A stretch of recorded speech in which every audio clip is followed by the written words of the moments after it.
diving, 김장, make some unforgettable memories while having fun. Last but not least, the advanced level. It's the memory of the World Register. Korea possesses an extensive documentary heritage. Korea is serious about documentation and preservation. A tour of Korean cultural heritage will become a legacy of your own. Why not make your own Korean cultural heritage travel itinerary? Isn't it fascinating?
여러분 반갑습니다. I'm Kwon So-hwa and this is K-Culture Dive.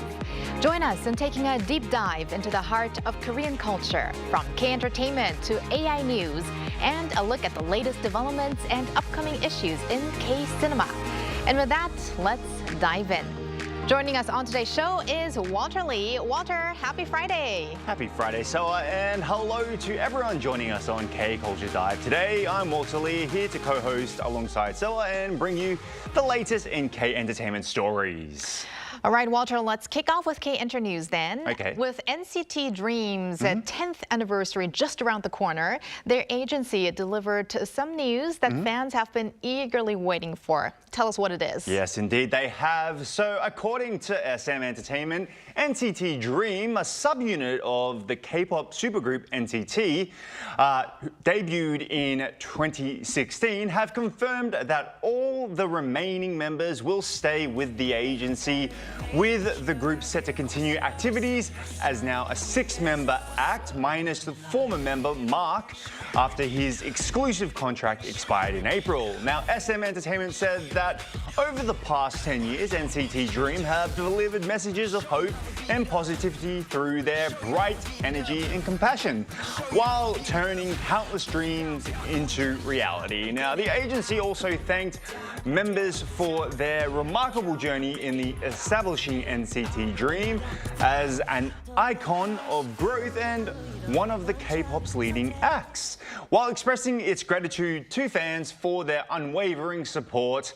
And just to let you know, the groups celebrate their 10th anniversary on August 25th.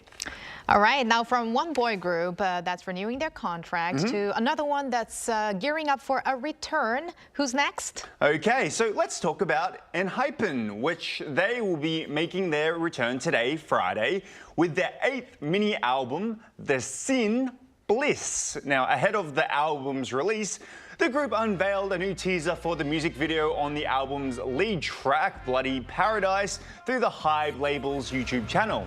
Now, while the first teaser offered a glimpse of the music video's overall, let's say, atmosphere, the latest clip that just came out puts the spotlight on the choreography, showcasing the track's bold energy and rebellious edge against raw rhythms that kind of feel like Brazilian funk.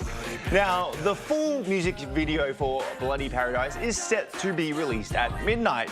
And to mark the release of the new album, Enhypen will also open the Enhypen The Sin Bliss pop-up store today on the first floor of Hype headquarters in Yongsan, Seoul. All right, all Enhypen fans in Seoul, please make sure to check that out. Indeed. And last but not least, let's talk about one of Korea's most legendary film awards. Okay, so we're talking about the 35th Buil Film Awards. Now, that's Korea's oldest film awards ceremony. Buil, right? Buil, right. So is set to take place on October 7th at the Grand Ballroom in Siganal, Busan in Haeundae. Now, first launched back in 1958, the Buil Film Awards helped usher in the golden age of Korean cinema in the 1960s, being revived actually in 2008. The ceremony has upheld its long-standing tradition and prestige. Now, this year, competition is expected to be especially fierce, with Park Chan-wook's No Other Choice, 어쩔 수가 없다, leading the nominations with 9, just including Best Picture, Best Director, and Best Actor as well. Na Hong-jin's Hope, one of the most talked about films of 2026, follows closely behind with 8 nominations, including Best Picture and Best Director. Yoon Ga-eun's The World of Love, or Segue Juin, and Jang Han-jun's The King's Warden, who, how could we forget, round out the frontrunners with 6 nominations each. Okay, great news there. And we're going to talk more about K-films with our expert in just a bit. But thank you very much for those updates, Walter. No worries. All right, time now to go over to our AI anchor, Arirang, for more on the culture front. Arirang. Thanks, Sua. Here's your AI guide to the latest cultural headlines from Korea. Let's begin with our top story. Foreign tourists continue to flock to Gyeongju, Gyeongsangbuk-do province, which hosted the APEC economic leaders meeting last year. According to the city government, around 707,200 foreign visitors traveled to Gyeongju from January through June this year, up 19% from the same period last year. Chinese tourists made up the largest share at more than 16%, followed by visitors from Taiwan, Japan, and the US. The city plans to build on the APEC effect by expanding tourism content designed to encourage longer stays. Special medals have been released to commemorate the 40th anniversary of soprano Sumi Jo's international stage debut. The medals celebrate her 4-decade musical career, from her breakthrough as the first Asian to win major international vocal competitions, to her rise to become one of the world's leading sopranos, earning praise from world-renowned conductors. Available in gold and silver, the medals are limited to 400 gold and 4,000 silver pieces. The obverse features Jo's portrait in 40th anniversary topography, while the reverse depicts the Teatro Verdi in Trieste, Italy, where she made her international debut, and her role as Gilda in the opera Rigoletto.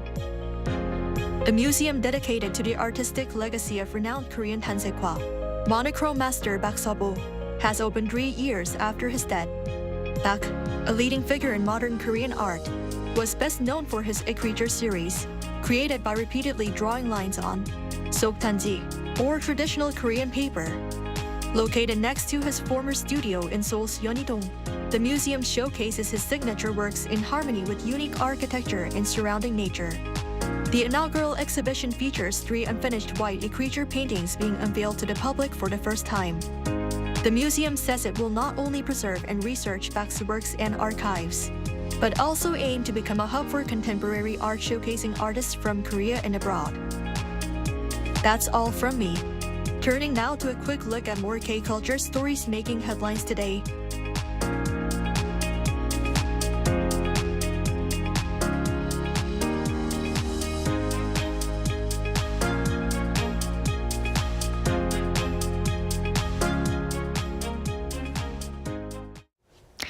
Handwritten manuscripts by novelist and independence activist Shim Hoon have returned to Korea 90 years after his death. In the wake of Korea's Liberation Day on August 15th, about 50 literary materials have been unveiled, shedding light on the censorship imposed by Japanese authorities during the colonial period. Cha Yun-kyung reports. The poem, When That Day Comes, written by author Shim Hoon, is filled with red stamps and lines, indicating a complete deletion of text. The spirit of resistance is expressed in his firm handwriting.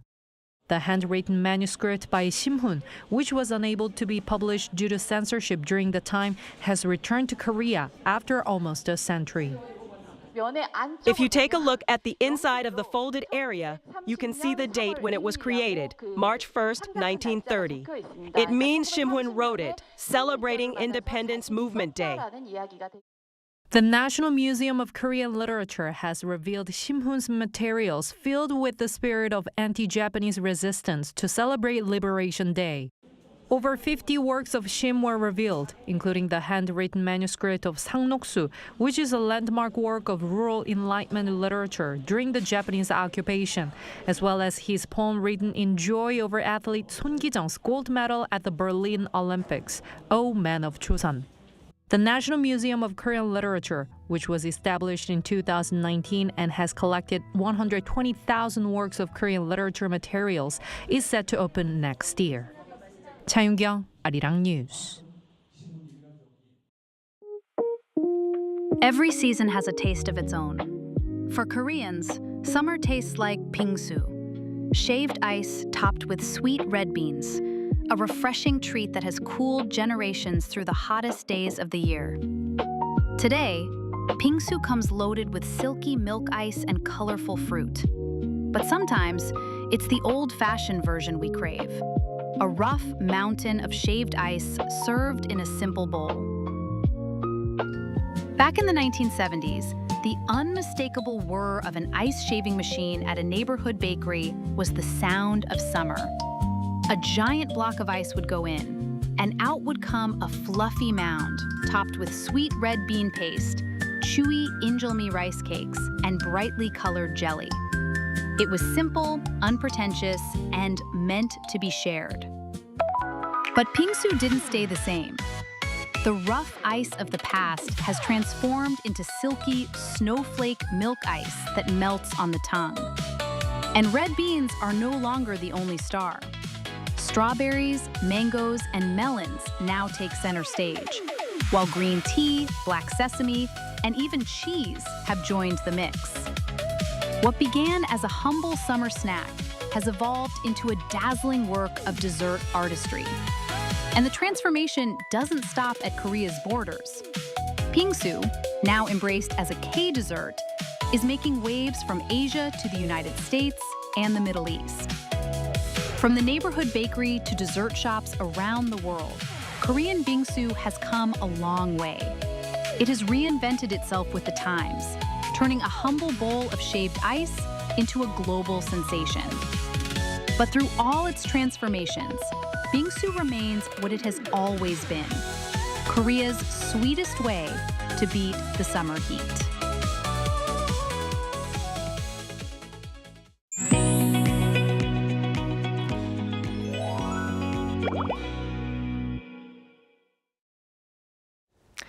Movie theaters are showing signs of renewed energy this summer, with audiences seemingly returning to the big screen. Korean films are also making waves at major international film festivals. And with a number of highly anticipated Korean films set to hit theaters in September, the fall movie season is shaping up to be an exciting one. So today, we'll discuss the latest developments in K-cinema with filmmaker and professor Jae So at Seoul Institute of the Arts. So welcome back, Professor So. Hello, Professor. Nice to be back. All right, let's first talk about a recent great issue in the world of K-films. Director Hong Sang-soo won big at the Locarno Film Festival. So first off, which awards did this movie receive? And also, what does this recognition mean for Korea? So the movie is called Nowhere to Lay My Eyes, and this is I think it's 26th or 25th movie, and it won the Independent Ecumenical Jury Prize, which isn't the best one. He actually won that with another movie he made in 2015. It's the Leopard Award, which is the best one. But what's kind of interesting in this festival is that they gave him the Best Director Award for the movie, and then the star of the movie, Kim Min-hee, she won the Best Actress Award. So Locarno's sort of like a favorite of Hong Sang-soo's sort of like films, and it's really featured his movies throughout. And this movie is about Kim Min-hee, who plays a daughter of a mother she had not sort of seen in about 10 years. So she goes to the Jeju Island to meet her, and he goes with a younger brother. And basically a typical type of Hong Sang-soo movie where it looks very ordinary, but then all these family truths come out, lots of drinking, eating scenes, and beautiful Jeju in the background. So I think, definitely it caught the sort of the eye of sort of the Locarno Festival people and also the audiences in Europe as well. Yeah. So 3 awards for this one movie, and Ecumenical Award, that might be a little unfamiliar to some. Could you just briefly? Yeah, it's basically about sort of, it's a kind of very prestigious award about sort of humanity, also kind of showing you basically how humans should act in a very truthful manner. So it has kind of a symbolic, I would say it's not the top prize of the festival, but it's kind of featured award that they give out to sort of like a very prestigious movie. Interesting. And let's talk about another film festival, in fact, the Toronto International Film Festival, where 6 Korean films are actually being invited to. These include works from Lee Chang-dong, just as I go down the list, Ho Jin-ho, Yeon Sang-ho as well. It seems that Korean cinema is making a particular strong showing, like in the international film circuit this year. We've reported on it quite a lot and talked about it with you. How do you see this trend? I think it's, it's always happened. Like the festivals have been showing a lot of Asian cinema, especially Korean cinema, all up to now. But now Korean cinema is a major force that, a whole bunch, like 6 films from one country. That's pretty great. So we have Assassins by Ho Jin-ho, as you mentioned. We have Possible Love by Lee Chang-dong, a great director.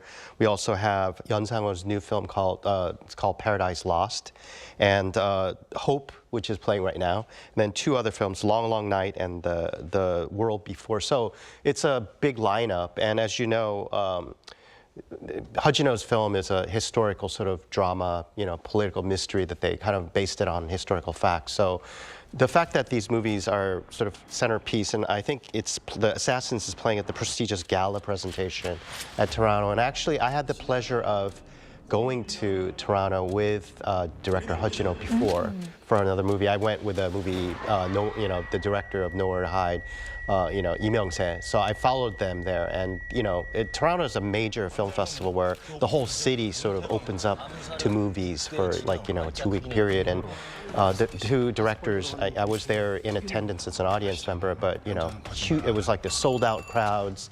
And they really love their movies in Canada. So, Toronto Film Festival is definitely, in North America, one of the biggest film festivals. So it's a real big privilege and an honor to be invited to this festival, for sure. Wow, I can imagine. And I'm especially excited about Long Long Night or Kim Gin-bam because I read the novel and I was very pleasantly surprised to, that this is going to come out as a movie. So looking forward to that as well. And Professor Soo, we've also seen many Korean films actually gaining attention before their releases in Korea. So why do you think international film festivals and viewers are looking forward to K-movies these days? Well, as I mentioned, the rise of Korean cinema now, it's at its, I think, almost at its apex point. But first of all, the directors, you have Park Chan-wook, Bong Joon-ho, Lee Chang-dong, Hong Sang-soo, and then younger directors like Na Hong-jin that are coming up. So you have a world recognition of these sort of like directors that have a brand of movies that they create, and also now actors are the major stars that I think they're invited to Academy Awards or major award ceremonies all over the world. So actors like Song Kang-ho, Lee Byung-hun, Chun Do-yeon, these are like major stars that have they're invited to juries, they're invited as guests to present awards, things like that. So that's another thing, and I think also the fact that K-pop and K-drama has really sort of become global. And now film festivals, it's almost like you cannot have a festival without featuring a Korean movie star in it or a Korean movie. So it's become par for the course, and a lot of festivals now sort of like they wait for the next big film to come out from Korea, and that's, I think, a really good sign. So for now, it's more about the big names, the directors and the actors, than a specific genre, you would say, right? I think the genres are very varied for Korean cinema, and also I think the big thing that's that I didn't mention was maybe the psychology of the audiences themselves. Now, they are so used to watching it on Netflix, a lot of Korean dramas. So for them, it's like if you have a new film from Park Chan-wook or Bong Joon-ho, they're definitely gonna wait to see it. And a lot of venues now show it at festivals before it shows in the movie theaters. So people, are just waiting for the next film to come out from Korea, for sure. Well, let's bring it back to Korea. And September actually looks like a good month because there are a lot of highly anticipated Korean films set to release. For you personally, are there any standouts that you're looking forward to? Oh, yeah. I want to mention this movie called Pigwang, which is called Portrait of a Lady. And this is coming out in September 2nd, and it's directed by Lee Ji-won. And this movie has Ryu Seung-young and Ha Ji-won and Kim Shia. And basically, it's a sort of a story about a family that, a celebrity family, where suddenly the appearance of a sort of a long-lost child, a daughter, comes to sort of like bring the family together. So they call it like a mystery family drama, which I think is kind of a new thing. But I think the actors, Ryu Seung-young and Ha Ji-won, are definitely really good acting duo. So I think having those two come out in this movie, so I'm really looking forward to that. And then, as I mentioned before, there's a movie called Possible Love by Lee Chang-dong, which is coming out. And this is 8 years since Burning. So he's another great director. I always show it in my film class in the summers, his movie Peppermint Candy. It's like a required viewing for that class. But so we're really looking forward to this movie. And this one has basically a lot of actors in it that we know. Chun Do-yeon's in it. Basically 설경구, Chun Do-yeon, Jo In-sung. And basically this is another movie about sort of a couple. Two couples, one couple is now sort of unemployed, the other one's a documentary filmmaker, and then all the sort of like the drama that comes from an Lee Chang-dong movie. So I'm really looking forward to this movie, which comes out on September 23rd. And then going more the commercial route is Tacha, the song of Beelzebub, which is like the devil. Basically, this is like in I think the fourth and maybe the final installment in the Tacha series, which started in 2006. And Choi Dong-won's the director that originally started it, and we have a different director, Choi Gu-ki, who directed Life is Beautiful in it. And this one has Byun Yo-won, Do Jae-won, also Ayaka Miyoshi, who's a very famous Japanese actress. And the world of Tacha is about gambling. And in this one, it's like a kind of an international, global sort of situation where there's a lot of people sort of doing double deals and things like that. So that's a series that everybody's looking forward to. And then I think the fourth film I want to introduce is a movie called The Reawakened Man, The Red, which stars Kyu Gyo-won, who's like sort of an up-and-coming star right now and a graduate of my film program at Seoul Institute of the Arts.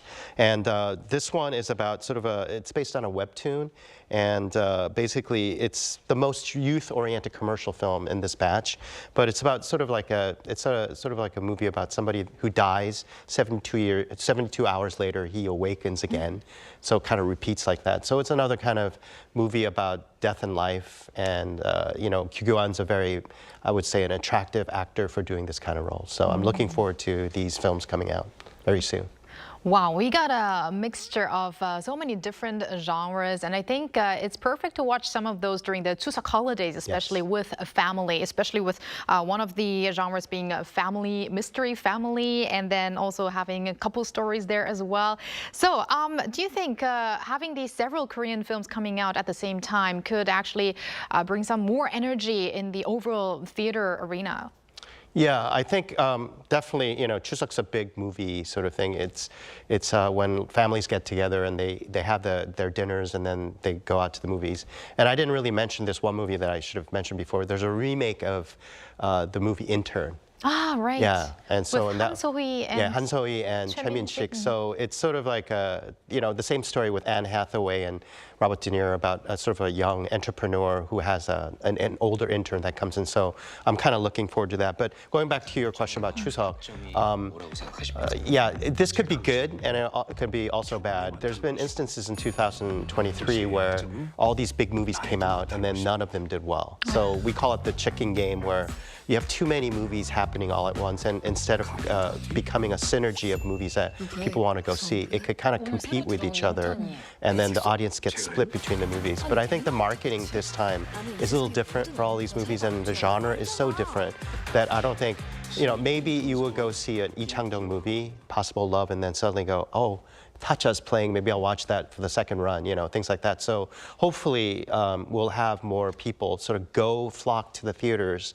and they see all these different types of movies. And as you know, like Koreans love, like basically a buffet type of meal. So they go there and, oh, I watched a horror movie, maybe I can watch a comedy next. So hopefully that will happen instead of all this kind of cannibalizing each other and the films competing with each other, for sure. Right. I do hope that we don't actually, redo the 2023 situation. But for me, especially this year as the entertainment reporter, like we've been talking quite extensively about a lot of films that have come out and through the seasons, I mean, starting from spring through to summer, and now fall is coming up.